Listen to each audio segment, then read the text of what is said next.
After our family reunion, I checked my account. It was drained. My brother-in-law snorted. We needed it more than you. Trembling, I reached for my bag and said, then you won't mind what's coming next. As they laughed, a loud bang shook the house. The door flew open and... You're seriously mad about this?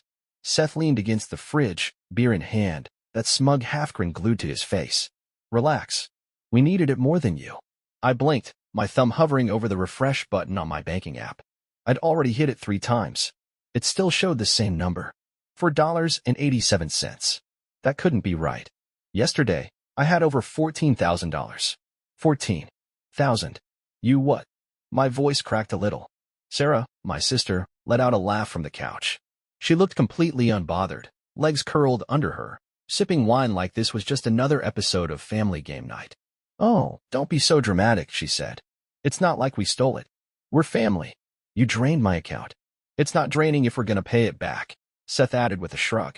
Eventually, my mouth opened, but no sound came out. I looked at Mom, sitting across the room with her knitting. She didn't even glance up. Mom, I said, louder. Did you know about this? She sighed like I just accused her of ruining dinner. Sweetheart, you're always so sensitive. You have a good job. No mortgage. No kids. You live alone. You're fine. So that justifies stealing from me? Language, Mason, Dad muttered without looking up from his phone. I turned to Sarah. How did you even get access? You left your info on the family computer, she said, unapologetic. Maybe next time don't log in and walk away. Honestly, it's your own fault. My own. I stopped myself. My fingers curled into fists. My breathing had gone shallow. You're making this a bigger deal than it needs to be, Seth said. It's not like we wasted it on nonsense. We paid rent, bought groceries. You know, survived. You didn't ask. We didn't think we had to, Sarah snapped. You've been paying for stuff for years. What's the difference if it comes through you or from you? I picked up my bag slowly. No one moved. No one apologized. No one even looked surprised. You're leaving already? Mom asked. Yup, I said, zipping my coat. But don't worry. I'll be in touch. Don't be like that, Sarah rolled her eyes. We needed it more than you. That's just facts. I reached for the doorknob. Paused. Then you won't mind what's coming next. They laughed. But outside, something had already started. You always helped. That's what you're for, right? Hey, you okay?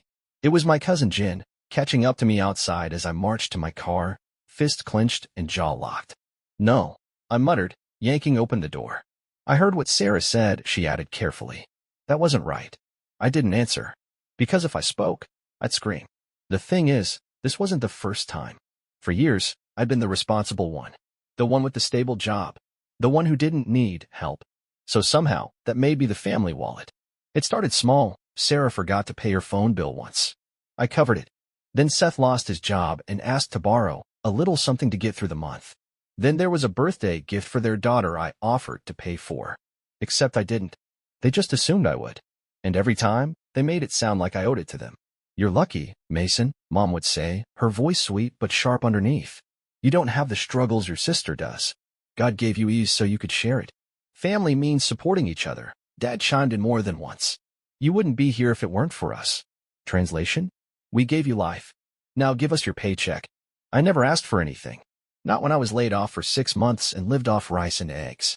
Not when I skipped vacations for 3 straight years just to rebuild my savings. Not even when I helped pay off Sarah and Seth's credit card debt 2 years ago. They never paid me back. They never even said thank you. You still coming to the family reunion? Sarah had asked last week. Yeah, I replied. Should I bring something? Her answer came quick. Just bring yourself. And your card. I thought it was a joke. Now I know it wasn't. 2 days after the incident, Sarah called me. I didn't answer. She called again. And again. Then Seth texted. Just call her, man. She's freaking out. I finally picked up on the 5th try. Mason, she started, her voice low, shaky. We have a problem. Oh, we do. Look, don't be like that. Something happened. I stayed silent. She continued. The power company came today. We're behind on the bill. Like way behind. And they're threatening to shut it off if we don't pay by Monday. So? She paused. So, we need your help. I laughed. A short, bitter sound. You drained my savings, and now you're asking for more? It wasn't just for us, she snapped. We used some of it to help Mom and Dad too. Dad's car broke down last month, remember? I wasn't told. Because you always say no when it's not an emergency. Sarah, I said flatly, this isn't just messed up. It's criminal. You're being dramatic. It's family. You didn't ask me. We didn't think you'd mind. You've always helped. That's what you're for, right? There it was. That's what you're for. That night, I couldn't sleep. I lay awake going over every moment from the past 5 years. The favors. The small transfers. The way Mom always said, you're the strong one. The way Sarah rolled her eyes if I hesitated for even a second. They never saw me as a brother, a son, a person, just a resource. 3 days later, Mom called. We need to talk. She didn't ask how I was. She didn't ask about my job. She didn't even ask about the missing money. We're planning a family dinner. Just us. Come over tonight. My stomach dropped. What's this really about? Mason, she said, her voice low. You've caused a lot of tension. I caused tension. Still, I went. Part of me wanted answers. The other part wanted to see if they'd even bother pretending to be sorry. They didn't. When I walked in, Sarah was already there, arms crossed. Seth sat beside her, looking bored. Mom was in the kitchen, Dad flipping through the mail like nothing had happened. So, Sarah started as I sat down. Are we going to act like adults or what? Depends, I said. You ready to confess to felony theft? She scoffed. God, you're so extra. It wasn't theft. It was family money. You always help. We needed it. Seth nodded. You can spare it. So why the drama? I didn't give permission. You didn't say no either. Because I didn't know? Details, Sarah muttered. I turned to Mom. And you're just okay with this? She looked away. We all agreed. You've always been the one who could handle it. No one even thought to ask. We trusted you, Dad chimed in. Trusted you to do what's right. I stood up. And what's right? Letting you steal from me while smiling to my face. Stop saying steal, Sarah shouted. It was for the family. Then you won't mind when the family deals with the consequences. What does that mean? Seth narrowed his eyes. I didn't answer. Not yet. You don't get to cry now. When I stepped inside the house, everyone was already there. Mom was setting the table, clinking plates louder than necessary. Dad sat on the couch flipping channels like this was a normal Thursday night. Sarah stood by the window with her arms folded, jaw tight. Seth lounged at the end of the table like he was about to watch a game, not face the consequences of draining someone's life savings. Well, look who showed up, Sarah said dryly. I dropped my bag near the door without a word. Let's just get this over with, I muttered. Good, Seth grinned. Maybe we can finally stop pretending you were robbed. I was robbed. I sat down. That was the cue. Mom cleared her throat. Mason, we know you're upset. But you have to understand, we were struggling. We didn't have any other options. Sarah and Seth, they were drowning. And you, Dad added. You've always been the stable one. We knew we could count on you. You didn't ask, I said, voice cold. You took. That's not family. That's theft. Sarah rolled her eyes. You're being so dramatic. We didn't spend it on crap. We used it where it mattered. No. I reached into my bag, pulled out a printed spreadsheet, and slammed it on the table. $1 for $72 on makeup, $900 on takeout, $2,300 to pay off your car loan. Seth, didn't think I'd check. Seth leaned forward, face darkening. You went through our accounts? Oh, I did more than that. I opened my laptop. The screen lit up with a neat, color-coded breakdown. Every charge, every transfer, all traceable. I compiled every transaction. I filed a fraud report. And guess what? They got back to me. Sarah's eyes widened. You didn't. I did. You called the police? She shrieked. I turned to Mom. Still think this is just family business? This is insane, Dad snapped. You want to put your own sister in jail? You put yourself there. Then came the knock. 3 hard, heavy pounds against the door. Sarah went pale. Seth stood up too fast. Mom gasped and backed away. Dad froze. Open up, a voice shouted. Financial Crimes Unit. Knock. Knock. Knock. Seth turned to me, voice low. Mason, tell me you're not serious. I opened the door. 3 agents stepped in, jackets marked with bold letters. One carried a clipboard, the second a tablet, the third surveyed the room. You Mason Carver? Yes. Thank you for your cooperation. We'll take it from here. Mom covered her mouth. Sarah dropped into a chair like her legs gave out. Seth stood there, dumbstruck. One of the agents turned toward them. You're listed as parties of interest in an open case of financial fraud and identity theft. Identity theft? Mom cried. He's our son. The agent didn't blink. Family ties don't make illegal activity legal, ma'am. We didn't steal anything. Sarah cried. We had a right. He always helped us. He always. Thinking you're entitled to someone's money doesn't make it yours, another agent said calmly. Remain seated, please. I just stood back and watched. For the first time in my life, they didn't talk over me, didn't mock me, didn't laugh. Mom turned to me, voice shaking, eyes already filling with tears. Mason, please. We didn't mean to hurt you. We were just desperate. You've always been the strong one. You're the only one we could count on. I looked her dead in the eyes. You don't get to cry now. She covered her mouth and sobbed. Sarah tried to say something, but no words came. Seth looked ready to bolt, but sat down under the agent's stare. You want to talk about what family is? I said, stepping forward. It's trust. It's respect. It's asking. Not assuming. Not stealing. Not laughing while you bleed me dry. They said nothing. I grabbed my bag from the floor and turned to the lead agent. I'll be outside. And this time, they didn't stop me. You're free now, Mason. Don't go back. I left the house in silence. No one chased me. No one called my name. For once, there was no guilt, no drama, no Sarah shrieking after me with her usual "how could you?" Just the cold night air and the sound of tires crunching behind me as the investigators escorted them out, one by one. I didn't stay to watch. That night, I drove without a destination, past closed coffee shops and glowing gas stations, my phone buzzing nonstop in the passenger seat. I didn't answer a single call. I didn't want to hear apologies shaped like excuses. By midnight, I ended up parked outside the only place that had ever felt like a safe harbor, my grandmother's old house. She'd passed a few years ago, but I still had the key. She used to say, if they ever turn on you, Mason, you come here. The door will always open for you. And that night, it did. I slept for 11 hours straight. No texts. No guilt. No tension pressing down on my chest like it always did when I stayed near my family. When I woke up, I made coffee in a chipped mug and stood at the window, watching the sun crawl over the fence she used to garden behind. For the first time in years, I felt like I could breathe. But the silence didn't last. The first email came that afternoon, from Dad. This has gone too far. You've humiliated the entire family. What happened to loyalty? I didn't reply. Then Sarah texted. I hope you're happy. They're freezing my accounts. Seth's being investigated at work. You ruined our lives over a couple of payments. A couple? Try tens of thousands of dollars.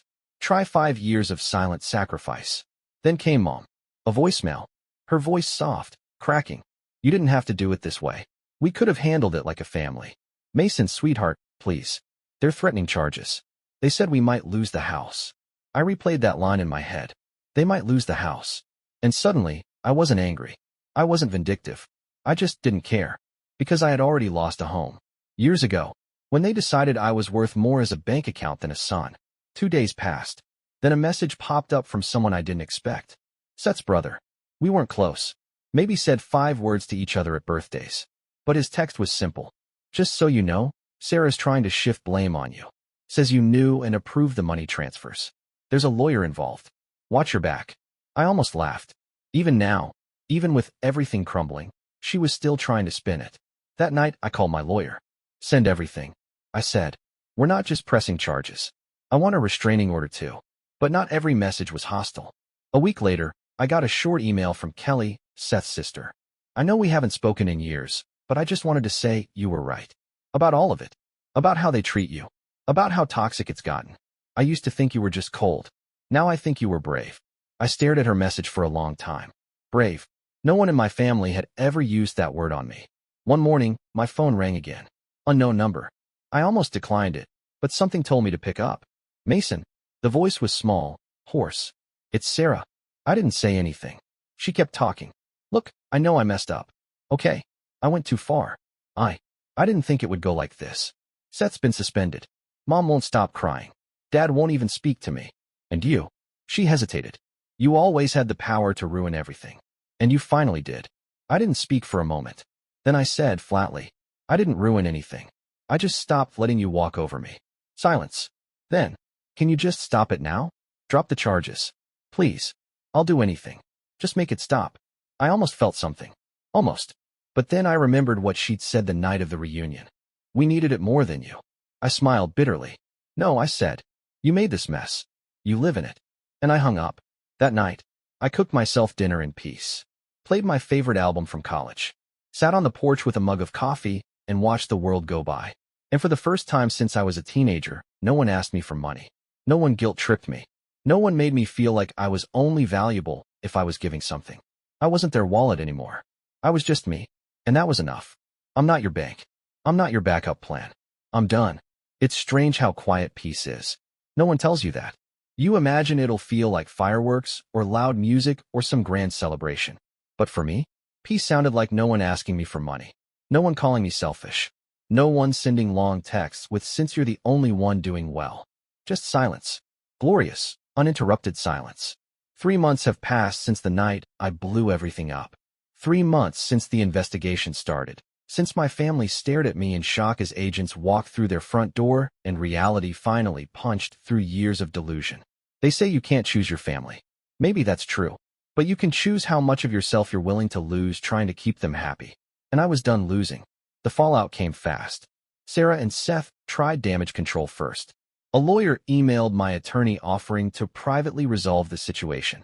No apology. No ownership. Just damage control. I told my lawyer, let it burn.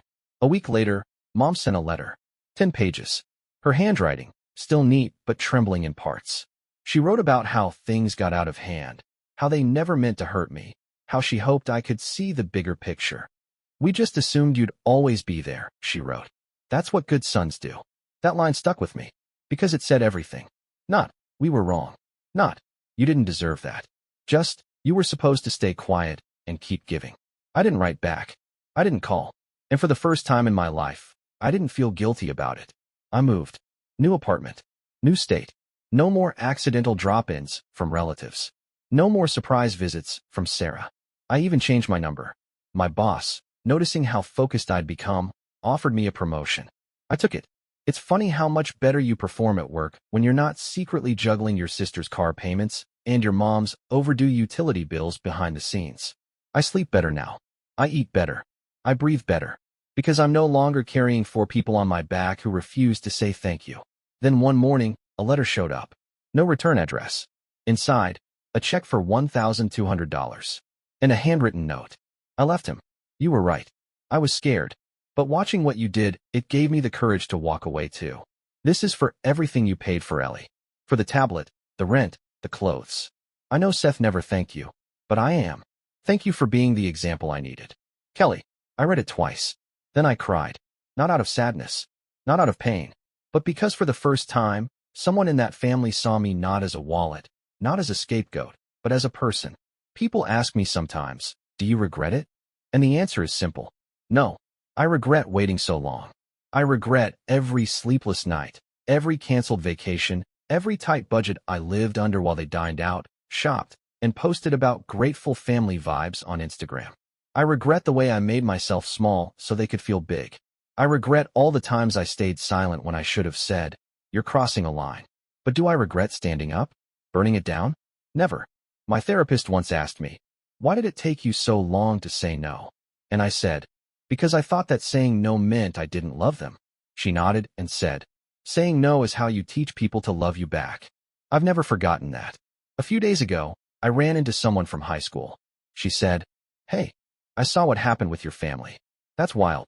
I expected judgment or pity, but instead, she smiled and added, "Good for you.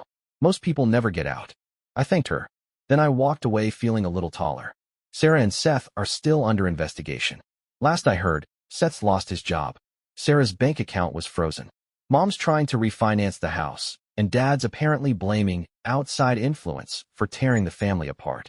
They still don't get it. I didn't tear anything apart. I just stopped pretending the pieces were still whole. Sometimes I get flashbacks. That night.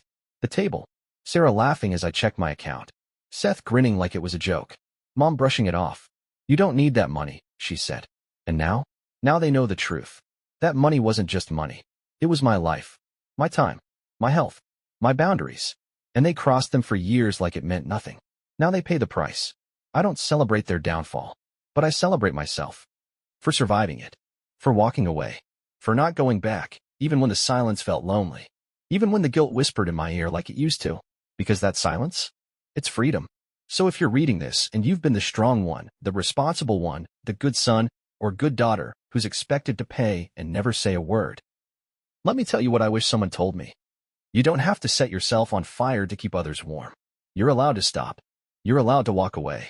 And when you do, you don't lose a family. You find yourself.